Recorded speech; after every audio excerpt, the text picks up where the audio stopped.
to Summoner's Rift here in just a moment. Let us know what you guys think. Hashtag INS win, hashtag DEF win. Which of these teams is going to take game 1, week 2 in the casual EAL?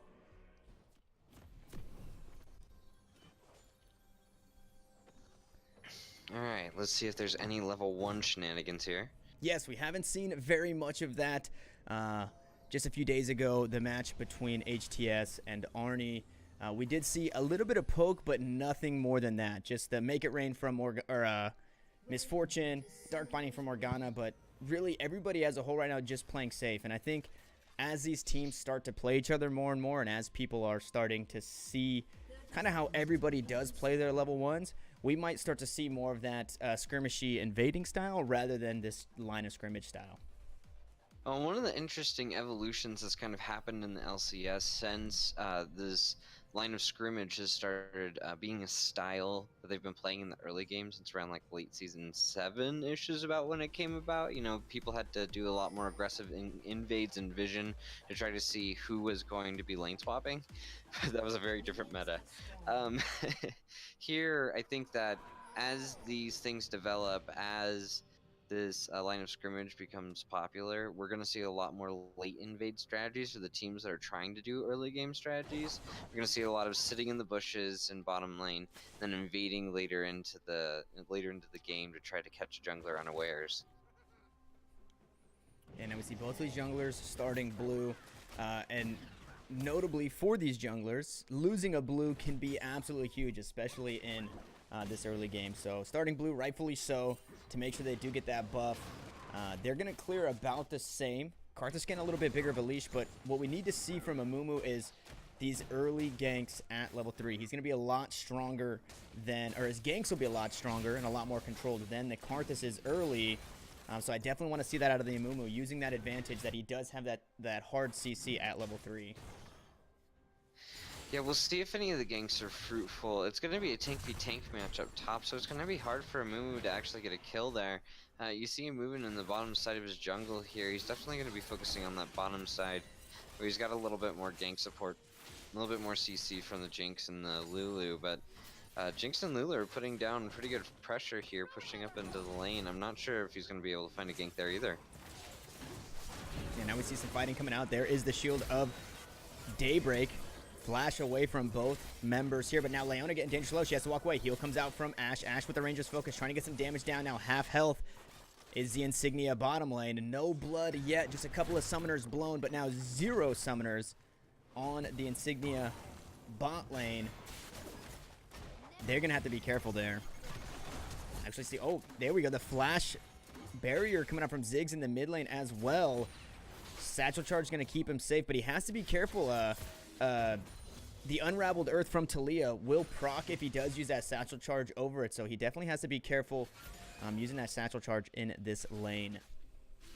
Yeah, Minor Threat just showing his real comfort in playing this champion. I think that we're going to see that CS lead grow a little bit just by the play that's been happening so far. We'll need to keep an eye on that lane to see what kind of effect Minor's comfort with Talia is going to have on the game.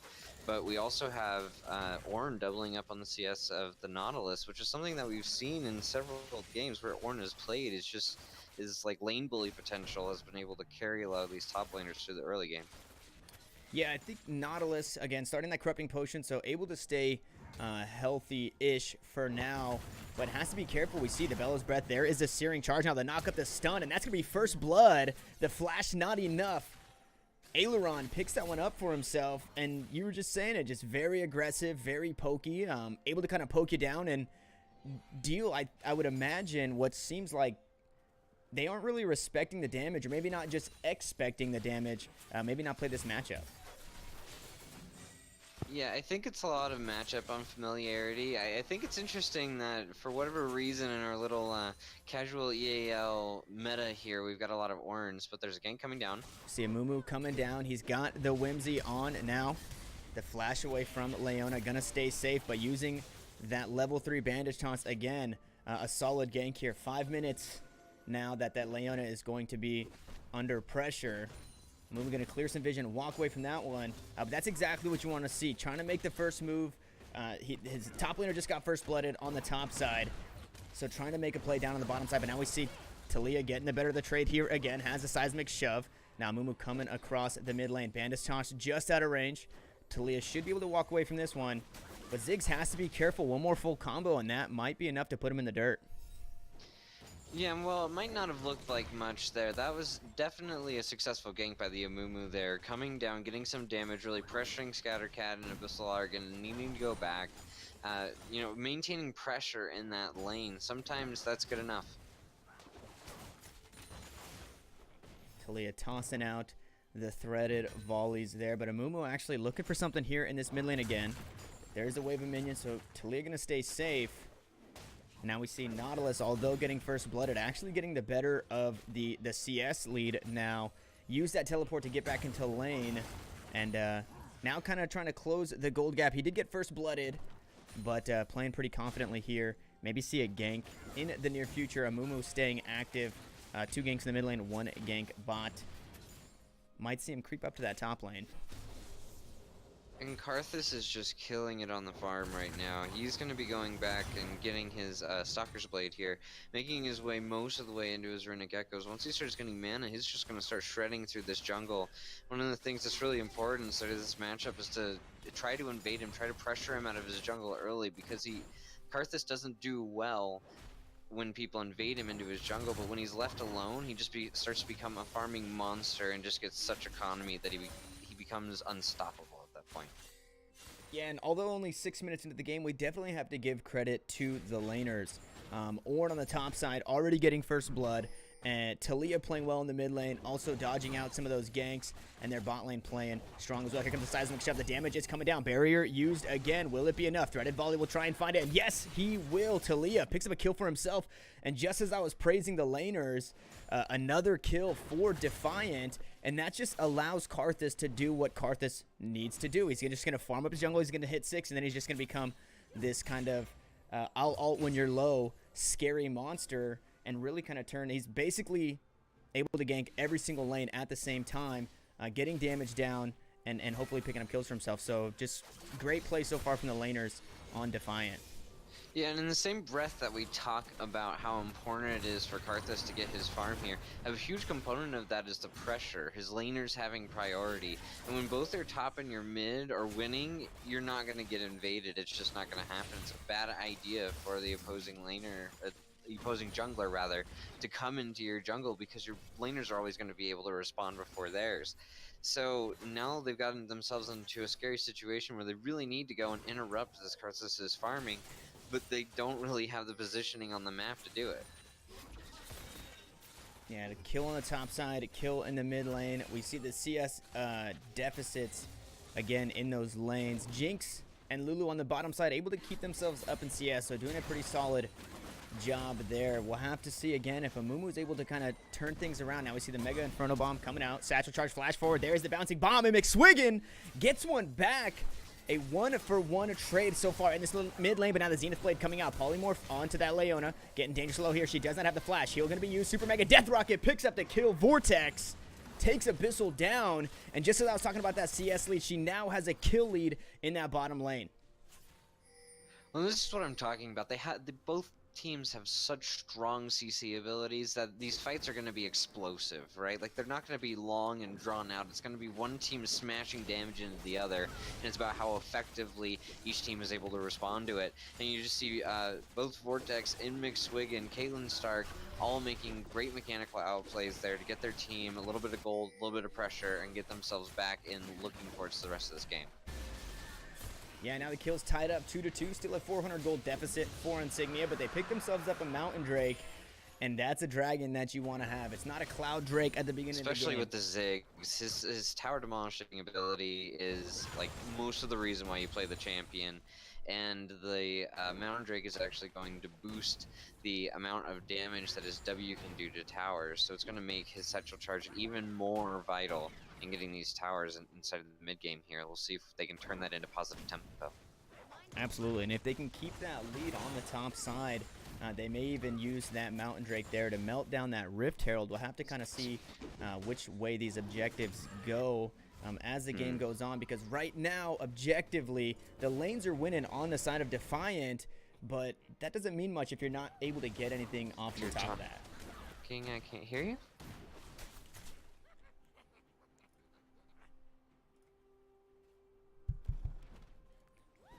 Now we see some poke coming out in the mid lane here. Nautilus roaming down towards that Rift Herald. Might want to pick up that Scuttle Crab, keep it safe. I can't hear you. Is it my problem?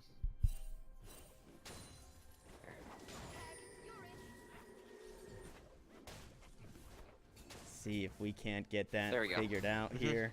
There it We got it. is. I just Like, had to disconnect. What do I do? So we see another huge bit of utility for, and that is allowing this bottom lane to play safe, is that Hawk Shot. Ash able to spot out Amumu as he's playing around this map. Not only helping herself down in the bottom lane again to play aggressive, but kind of tipping everybody off. Hey, this is where Amumu is. You guys need to be careful if you don't have vision. Before the game started, I said the vision was going to tell the story of the game, right? Whoever's vision numbers were going to be higher are generally going to have more tempo around the map. And here we see, like, red side is the only one that has decent ward coverage to actually protect their laners here. It makes a big difference in the amount of pressure that their laners are actually able to apply, and I think that we're going to see that continue to play out in top and mid lane here. Yeah, they want to keep this Ornn ahead. They want to keep him safe, but now we see a small engage here. Now fighting in a minion wave, locked up is the Ornn. Amumu on the top side as well. Now we see some fighting on the bottom side. Leona having to walk away from the zap was on, but the slow was not enough. Amumu going to get spotted out, so Ornn staying safe up here. But again, just very proactive is this Amumu. We haven't seen much from the Karthus yet. He does have that completed jungle item, so he is going to be very strong once we do see something. But I feel like we need to see. We need to, you know, you've already lost one objective, Rift Herald on the map. It's time to start making plays and try and get your team ahead. But now we actually see 4 members coming down to the bottom side. There's the Weaver's Wall. Solar Flare is on Karthus in. Lulu flashes away. She drops the ultimate now onto the Jinx, but she's stuck in the middle of 3. She's going to go down, and now Lulu caught in a very bad spot. The bottom lane picking up those kills, and on the top side, we see Ornn going in. There's the depth charge.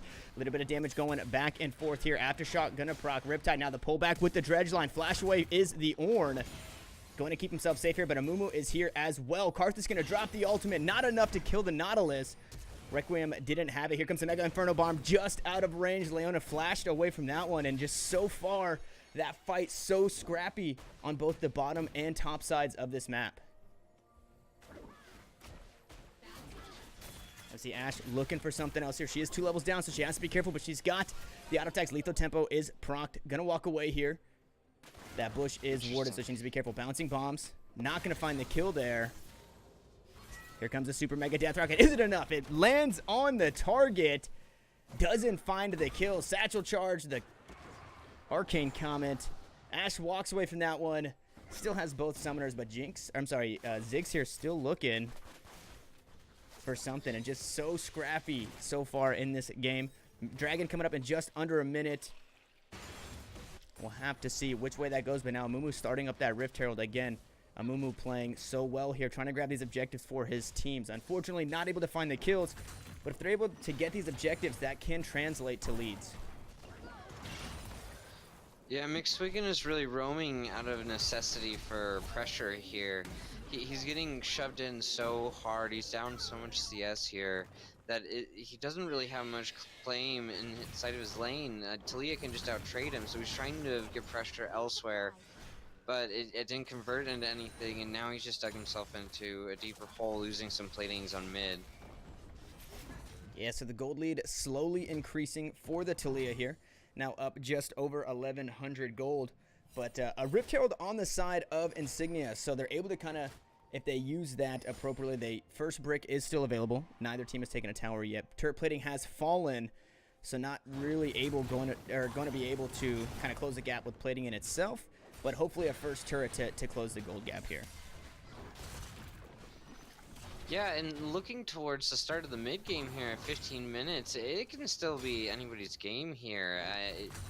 Neither team has such a strong advantage that's overwhelming. First brick hasn't even gone down. There's been a dragon. There's a second dragon fight coming up here now, but there's really no telling signs as to who's going to pull ahead with this advantage here. I think that in the same nature that their champions are very explosive, we're going to see 1 or 2 team fights that are going to be very explosive that sort of set the tone for the rest of the game. Absolutely, and it might be this next dragon that they want to fight for.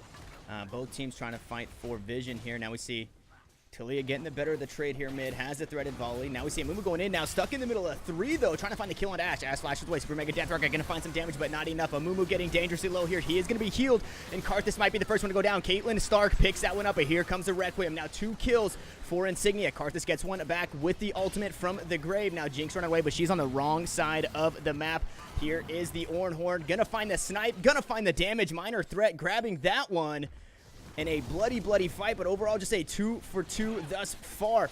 Now Talia trying to make it more. Lulu goes down with an auto attack, a double kill, a triple kill for the Talia, and surely that will mean the Mountain Drake as well. And again, just as we say it seems like we're just prophesying the game here as they have a big explosive team fight, multiple ults going down, but a great TP by Elrond roll, really trusting in the rest of his team to make the call for him. Maybe not make the call for him, but just trusting in his team to follow up there. Gets the TP in early, gets there to be able to influence the fight. Minor threat playing extremely well, picking up those kills, and they get a dragon as their reward here.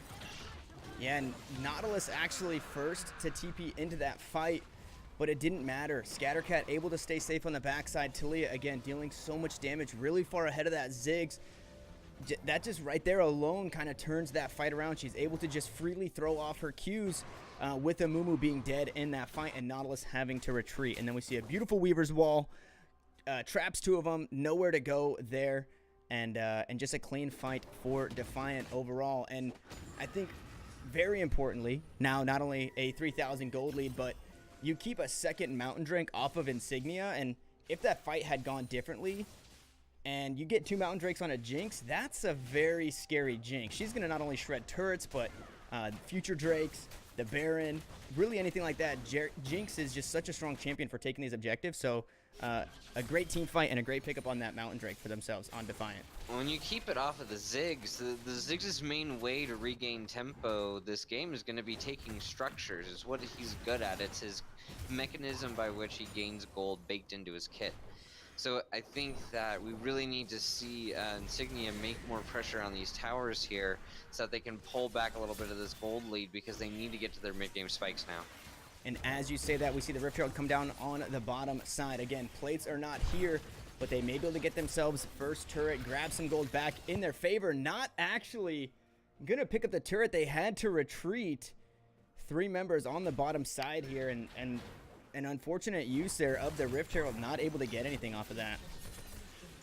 Oh, but we actually see first break going down in the mid lane, just like you said, Ziggs pushing it down. Yeah, that's really going to be the strength of Ziggs. Talia having to go and make plays on the rest of the map is preventing her from pressuring as she was earlier in the game. Not that she doesn't get priority or doesn't have pressure, but she can't apply that near constant pressure now. We're seeing the Ziggs being able to take mid tower and get a little bit unchained here, going to go and pressure and getting the tower bottom lane. He's doing everything that he needs to do. Yeah, good on Ziggs. A great pick there. I don't think we really spoke about it, but Talia roaming, Ziggs is so very strong at pushing, and you speak about him taking the objectives. When Talia roams, that just gives Ziggs, again, free reign to kind of push things down, and he's doing just that. He's not trying to follow up, but now we see the Zenith Blade in. The Weaver's Wall coming out now, going to split up 2. Jinx having a flash wave, but now a Mumu caught in the middle of 3 on the wrong side of the map.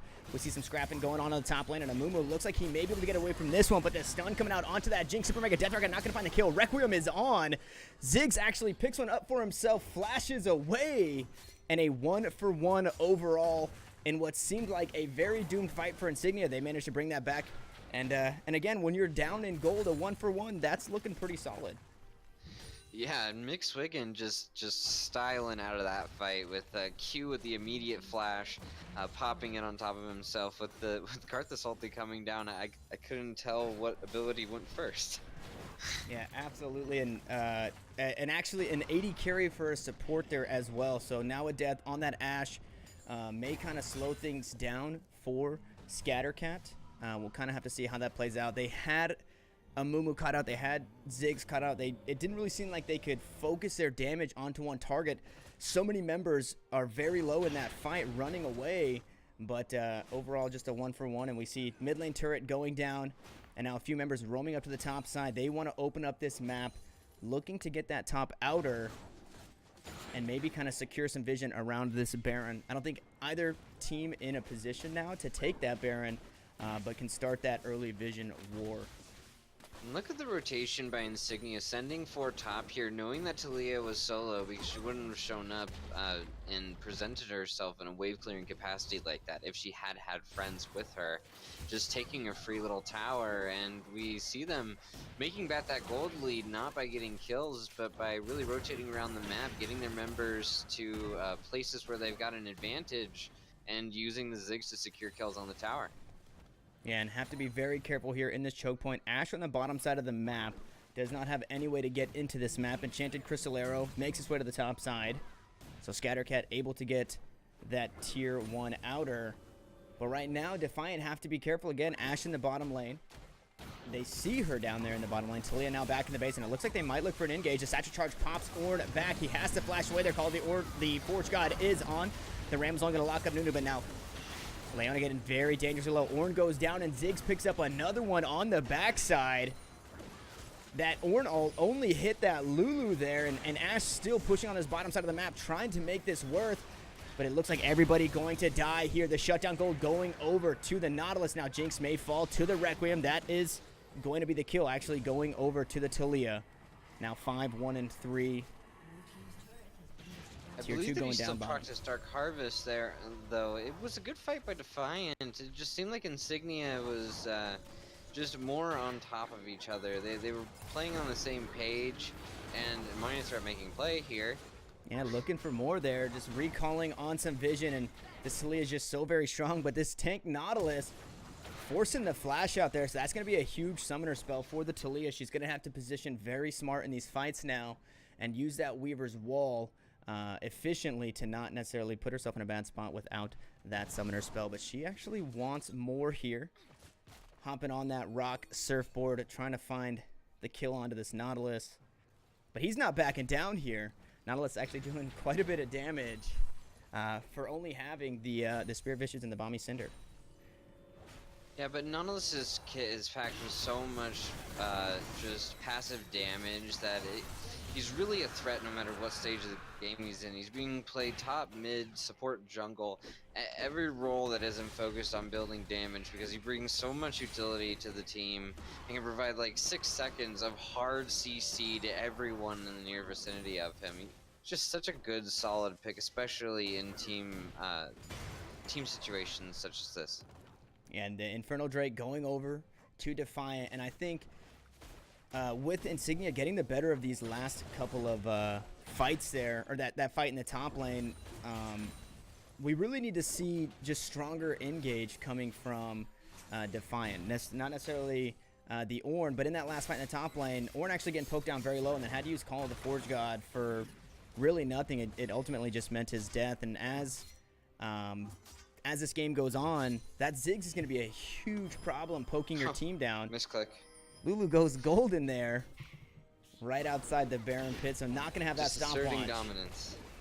Yeah, that's going to be scary. If Lulu does get picked off, they won't have that wild growth for their carries. Now Mumu maybe cut out here. Here is the Ornn Horn looking for something in mid lane. Weaver's Wall is down as well. A beautiful Weaver's Wall. That arrow going to find a Lulu, and Jinx is deleted immediately. Now Mumu goes on the backside, but stuck in the middle of 4 in a very bad spot. Karthus goes down, but Mumu follows. Talia picking up 2 kills for herself. The Requiem not going to be enough to find a kill here, but 2 for 1 so far. Now Nautilus getting knocked back here. Zenith Blade going to lock him up. He is so very tanky. Do they have the damage? The Rangers' focus is there, but Ornn trades, or Nautilus trades one back before he goes. So a 3 for 2 overall.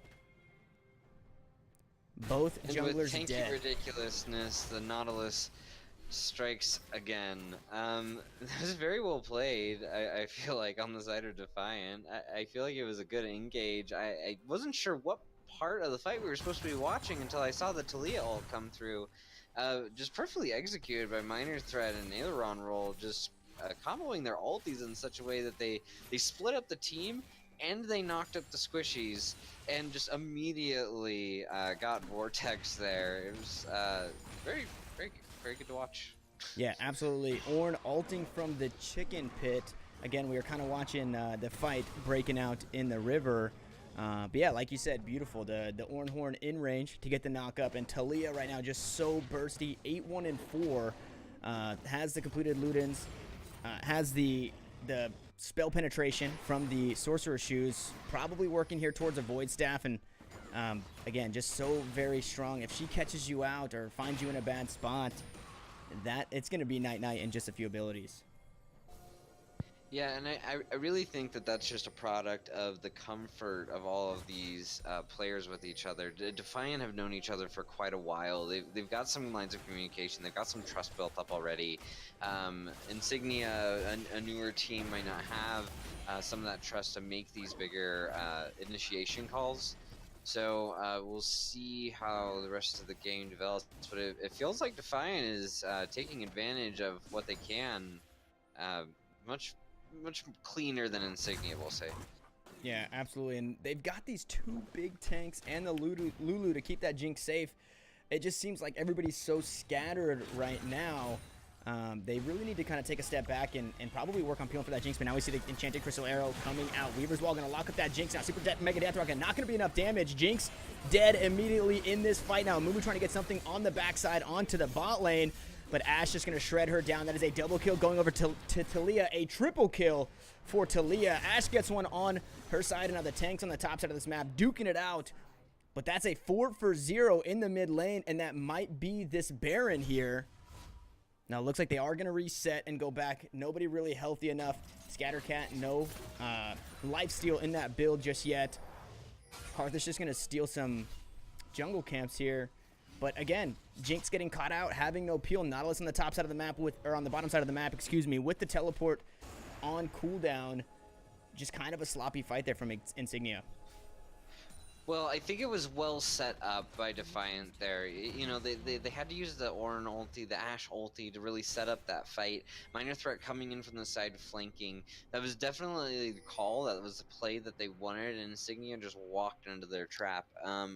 And I don't even think that Insignia being there was the wrong decision. They were grouped up as a team trying to push out the mid lane so that they could get vision pressure again. But when you're in a 1-4 situation, you really have to look at the strengths of the 4-man opposing you, and you can't afford to get caught out like that. Yeah, especially as we've already said it to this Taliyah, the Weaver's Wall, so beautiful there. Now, Jinx does have her flash available for this next fight. Infernal Drake on the board. Both of these teams kind of posturing around this objective here. And I think we need to see Jinx now has the IE, has the Runaan's Hurricane, so she's able to just sit in the back line and deal damage. But we need to see her stay alive long through that. Now the Solar Flare coming out does find a 3. Ornn Horn on top. Amumu goes into the back line now, has the Curse of the Sad Mummy, but he is going to be stuck in the middle of 3. Now Karthus going absolutely nuclear in this fight. Finds the kill already onto Jinx. That is 3 dead. Make it 4. Nautilus the only one alive here in this fight. And just unfortunately split up is Insignia. Amumu diving too far into the back line. Nobody able to follow up, and that is going to be a clean ace for Defiant and an Infernal Drake. Well, when we talked about the win conditions earlier in the game, we talked about how Karthus could just get to this point where he's just so difficult to stop. He gets so tanky. He gets his ulti, he gets his revive after his death, and so you don't really want to kill him, but you have to deal with him. And right there, AMO flashing forward into the enemy team, really being able to put down that damage, forcing them in a situation where they had to deal with the Karthus and they just didn't have an answer. Yeah, and even if they had killed that Karthus, they would have to push through the dead Karthus and his Defile to get to the enemy team. So this Karthus just absolutely huge in these fights now. 5-3 and 13. The Amo just playing so well here and positioning so well, and he's huge. I mean, aside from his score, he's got 210 CS, the highest CS in the game right now. That is a very, very scary jungler. Yeah, the most CS in the game, 90 CS up on this Amumu, 5-3 and 13 besides that. He's hitting his end game right now, and with the amount of stacks that he already has on his Dark Harvest, he has officially hit that scary point. He's at 14. Once you start getting up into the 20 range, you're really doing so much damage with the Dark Harvest that it is absolutely ridiculous. Yeah, we see almost a 5,000 gold lead on that Karthus ahead of the Amumu. That is where a lot of that gold lead is coming from. But now we see Nautilus going in with the depth charge. Nobody here to follow up just yet. Taliyah able to use that seismic shove to kite away the threaded volley, just doing so much damage, even to that tank now. Nautilus sitting right around half HP. And that cooldown on Taliyah's Q, that's a pretty short cooldown. So they got to be careful not to just let her sit there and kind of face tank the threaded volley, because Taliyah, as much as this Karthus, is absolutely huge and now has the upgraded Ludens as well. Mumu picking that up here. Mega Inferno Bomb going out. That is 2 ultimates, but a shutdown going over to Ziggs. Now Requiem coming out. Not going to be enough damage. And Insignia, they finally get a small victory on their side. They find the shutdown onto the Taliyah, but we still see 4 members sieging down this mid lane. Yeah, and they can't even respond because the Karthus ulti took out 3/4 of the Jinx's HP. So they just have to run back to base and heal, which means that they get to pick up a free mid tower. And while it's not optimal to give away that shutdown gold, it's just a sign of the game that Minor Threat was even able to get into a position to be caught out there. They have such pressure into the jungle, they can't really be contested, and they're just really pressing their advantage with Baron here. It looks like Nautilus trying to find something. They do have the man advantage. Nautilus walking up. There is a death dot in this bush. They have to be careful. They are going to be spotted out here. Now they want the engage. Jinx on the back line. Karthus gets grabbed up. Call the Forge God is on. Knocking up the 2 tanks here, but Jinx on the back line. She's going absolutely huge, but a double kill going over to that Karthus. It doesn't matter if you kill him. He finds the kill. A triple kill and a double kill for the Ashe. That is going to be a 1 for 5. An ace for Defiant. They still have the Baron and 30-second death timers. They may be able to take a lot of this base, if not the game. And even if they get just 1 Nexus tower here, it's going to be so good for them. If you get a side inhibitor, the super minions will always take the tower eventually on your Nexus towers. If they take the mid inhib, then they're a little bit more safe. It'll take some time. But these side inhibitors, they're super important because of that. If they take just 1 of the Nexus towers, that means that their Nexus is going to be under constant peril from the super minions for the rest of the game. Yeah, and that looks like it is exactly what they're doing. The bot lane is here trying to back him up. Now Mumu goes in here, does still have that ultimate. Not going to use it. They're forcing the flash out of the Leona, so that takes away a little bit of the engage. That seemed like it was Insignia's fight, but unfortunately not able to find it. Jinx just standing a little too close, and Karthus goes down. He drops the lay waste and ended up popping 2 there. Right now, I think we kind of got to go into this turtle stage if you're Insignia. What do you think? Yeah, I think that they gotta pull back. They gotta stop bleeding gold, right? Like, they've been bleeding gold for the past, like, 15 minutes. Just losing fight after fight, steadily losing resources, losing 2 fire drakes. There was a period there where they seemed really competitive, and then Defiant, just with the macro calls, started rotating around, taking their towers, getting the neutral objectives, hitting their power spikes. I think that the AMO on Karthus here, getting such a gold advantage, has allowed them to really progress into this stage as we're moving to the 35-minute mark and really moving into late game, that the Karthus did everything that he needed to, and now it's on Insignia to deal with him. And that last fight, they just dove into him and didn't really have a response. He died and just continued to deal damage, continued to pop them. Yeah, pick up a triple kill, and he's looking for more here. Going in on the Nautilus. Enchanted Crystal Arrow used as well. Mega Inferno Bomb. Gonna find some damage, but not enough. This Ziggs just very far behind.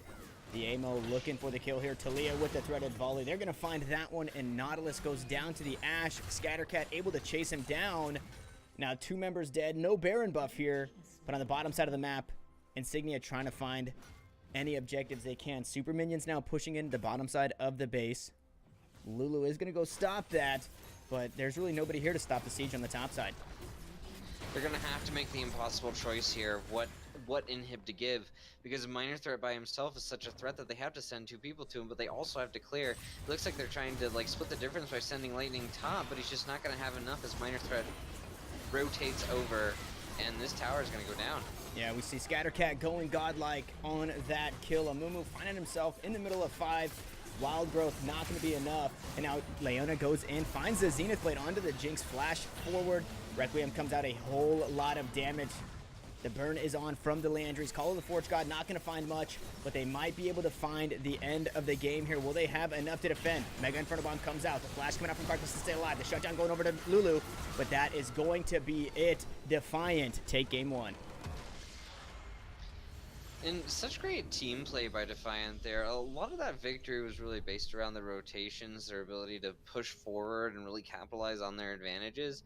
I feel like they had a lot more cohesiveness as a team and like utilizing their comp in a much more effective way, especially Minor Threat coming out with multiple Weaver's Walls there, playing super well on Talia, as well as the AMO really prioritizing his farm there and getting such a gold advantage that he just started to overwhelm Lightning there and scaling into late game.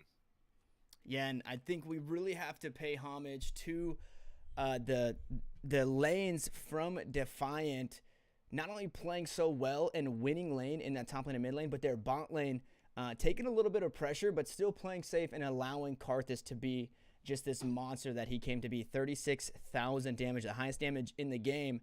And you can't do that if your lanes are losing and you're getting invaded and they're making plays and you're losing objectives. So just honestly, a great job across the board, just winning lane, winning out your individual matches to allow your jungler to enable your team. Yeah, I think looking forward for Insignia here, how do they game plan? How do they move forward? I think that you need to focus a lot more on your macro rotations. You need to work as a team to really focus on those neutrals, understand where your pressure is going, bounce back the waves, and you need to be able to keep up with Defiant because they really press their advantage and stretch themselves so much further on the gold that they did get in that early game being even that they got the gold in the right places, and Insignia needs to do the same thing, play the tempo match a little bit better, and I think maybe pick some champions that have a little bit more early game pressure so that they can really get in and contend with Defiant's rotation-heavy style with Minor Threat. Yeah, just great macro play across the board. We will see if Insignia has what it takes to kind of take a step back, analyze what they need to get done, and come back strong in game 2. But with that, we are going to go to a quick break as these teams recoup, and we will be back in just a moment for game number 2 between Defiant and Insignia. So don't go anywhere. Hang out, and we will see you guys in a bit.